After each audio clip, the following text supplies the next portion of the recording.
Too often, I think preachers can overlook things like simplicity and practicality in their preaching because it's not spiritual enough or they're afraid of what others may think. It's easy to overcomplicate things. I understand sound biblical teaching, a strong theological foundation, and practices of prayer are vital to effective preaching. But there are a few additional insights that are just wise and helpful when it comes to making your next sermon less confusing and more engaging. Even if you just apply tip number 4, you can drastically make your sermons more effective. These 7 tips will not only help clarify your sermon, but can also help your congregation or audience quickly understand and identify with your message.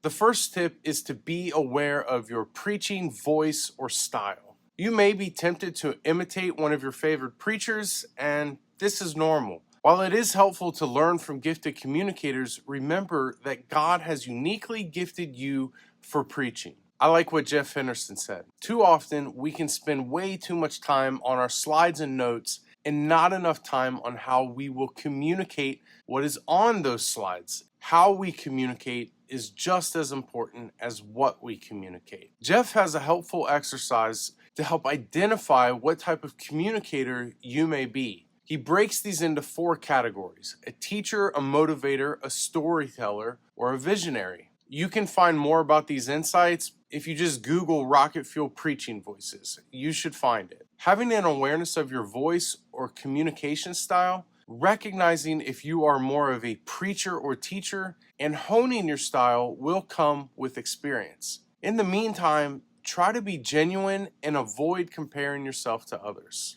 The second tip is to know your audience.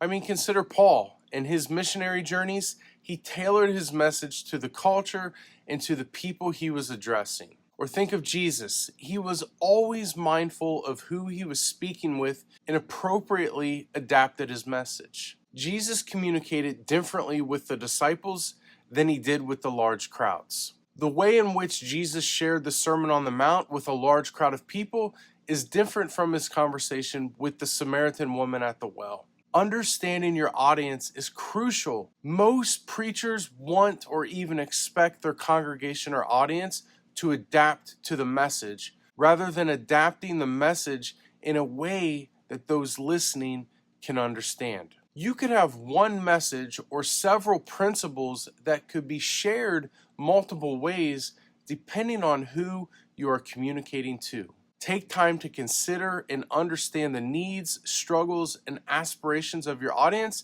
and how you might adapt your message according to their context. The third tip is to make it relatable to everyday life. If people do not understand how your message relates to their life, the Bible and practices of discipleship may simply remain as religious practice rather than a living way of life. Jesus constantly used parables to convey profound truths. Why? Because they were relatable. Ask yourself questions like this. If people do not hear this message, what will happen? What do people need or long for as it relates to this sermon? What action steps or decisions should I lead people toward to make their life better? What problem does this message solve? Identifying a problem that your next message resolves will do at least 2 things with and for your audience.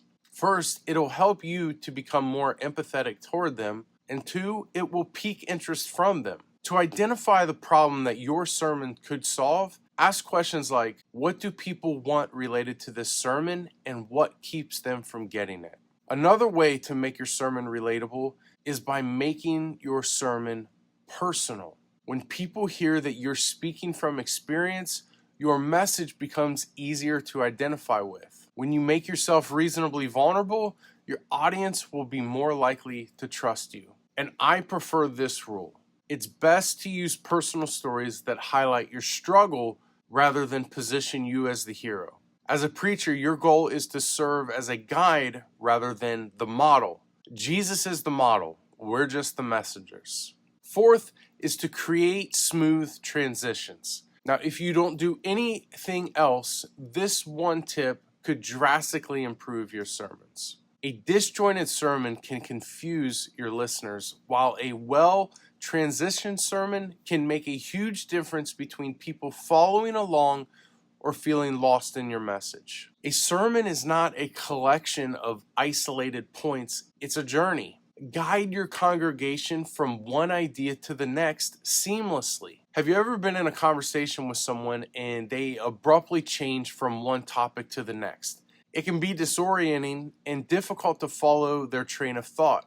Transitions can help your sermon flow smoothly from one point to the next, maintaining the interest of your listeners and reinforcing the central theme of your sermon. Be deliberate about your transitions and try to make sure that each one connects the previous point to the next. The fifth tip is to have the end in mind. When crafting your sermon, it's essential to think about the key takeaway. What is the purpose and point of your message? What is the pivotal change or action you hope to ignite within your congregation? Do you desire a shift in mindset or a tangible call to action?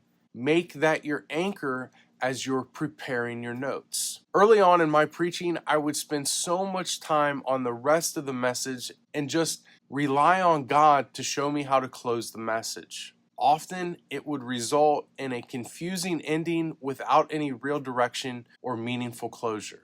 Without a clear ending, your sermon may lack direction, leaving your listeners unsure about next steps or how to apply the message in their lives. And sixth, create a strong introduction. Think about this. If people don't feel connected to your message from the get-go, how can you expect them to engage with it for the rest of the time that you're speaking? It's easy to overlook the introduction because you're excited to jump into the main points, but if you lose the people at the very beginning, they will never hear the rest of what you want to say. Preparing for both the conclusion and introduction is just as important as the main points of your outline. If you give little to no thought to both of these aspects, your message will feel uncomfortable and the transition into and out of the body of your sermon will feel dislocated. And seventh, think of one subject with 3 points. You may have heard me mention the value of using a 3-point sermon outline, and this structure essentially has 3 main parts. The introduction, which is where you share the main subject of your sermon